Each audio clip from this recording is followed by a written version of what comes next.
Hi, I'm Kim Santini and we're here in my studio. Today I am answering some of the questions that came up during the Q&A part of my 12 Days of Gifting that was held inside the free tier of my Patreon at the beginning of this month. Carol Ann wanted to know, what makes people buy my art? It's such a great question, Carol Ann. And part of me wants to turn that question around on you and say, what makes you buy art? I can really only answer with regards to what makes me buy art.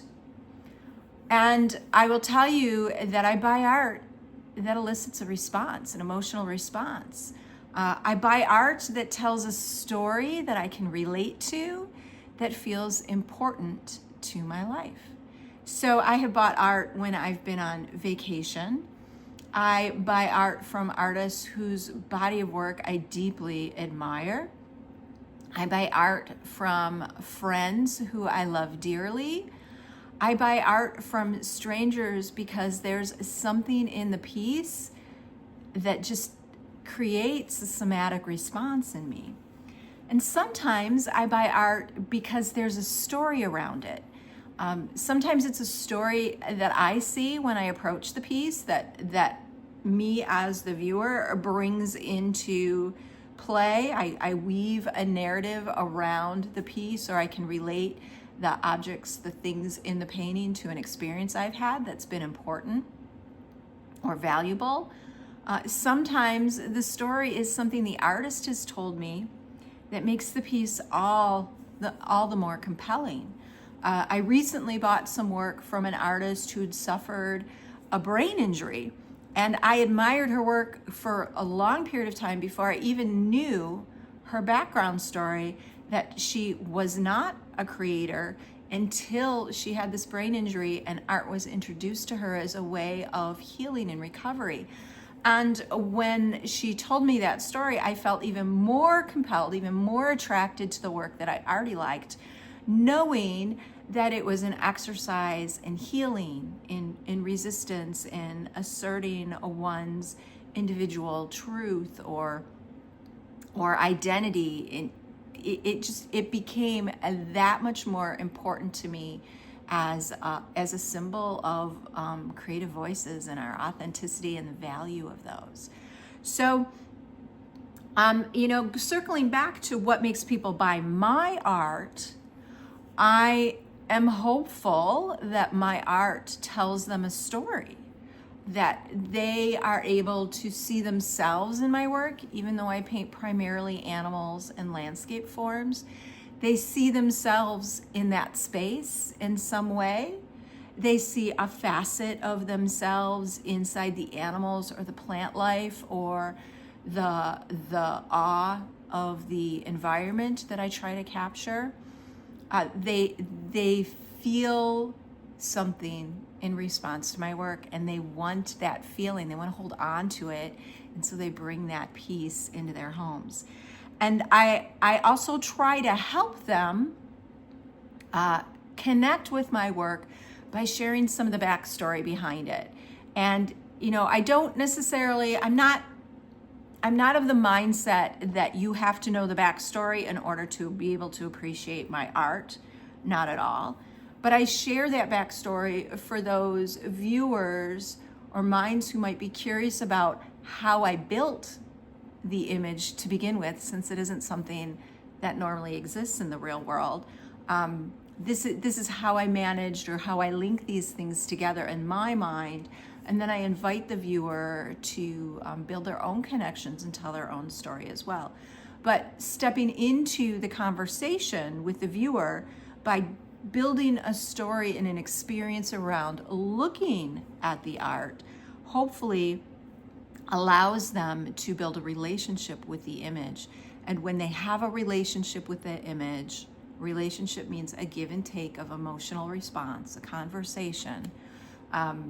When they have a meaningful conversation with an image, I think that is what compels them to buy my work. So really great question, and I hope that this helped you out in understanding this really important aspect of being a working artist.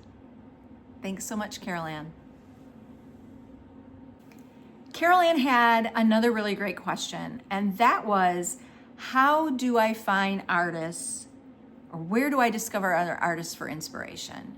And that is such a great connection to buying art in general, because in order to buy art, we have to see art, right? And then we have to see art or find or discover art that we like. And that art that we like is also coincidentally going to be art that inspires us, that we ultimately may want to end up buying. So here's the thing. You got to go out and look. It's not just going to land in your lap. Depending on where you live, you can find art installations inside your local library, a local coffee shop. Perhaps there is an art community or art center in your area, museums, gallery spaces, any sort of art fair, street festival, art conventions. There are lots of ways for you to get out into your world and physically experience art. If that is not available to you, you can absolutely do it online. It's not the same, but it is still accessible.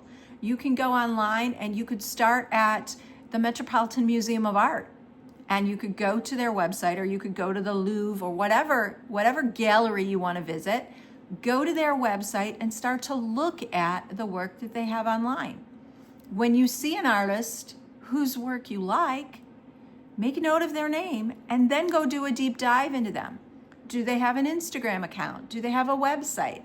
Are there other galleries that represent them? Do they have any books out about their work? Are they part of an art movement? What other artists are part of that art movement? What other artists are their friends, or do they hang with meaning in galleries or exhibitions? And just start to cast a net. And what's going to happen is you're going to recognize or begin to realize that there are certain things that you really like. And then you can actively seek those things out. And by actively seeking them out, you bring more of them into your life.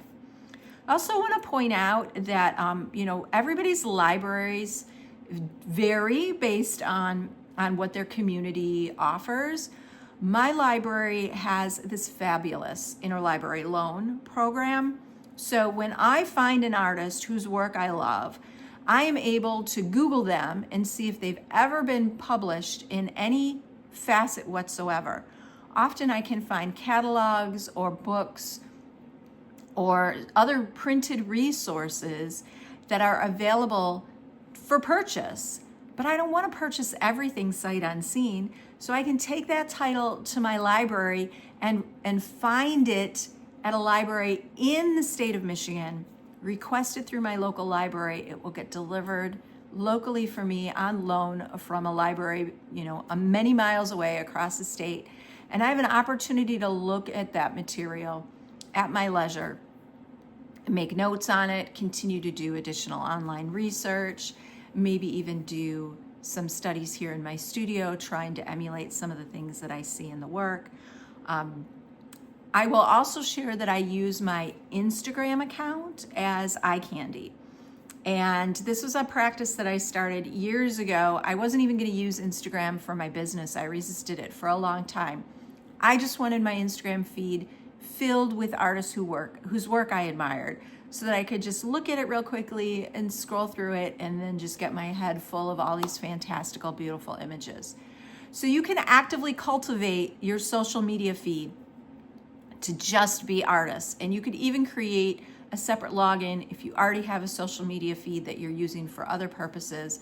Build yourself an arts-only profile and start to just look for hashtags that represent movements, maybe colorways.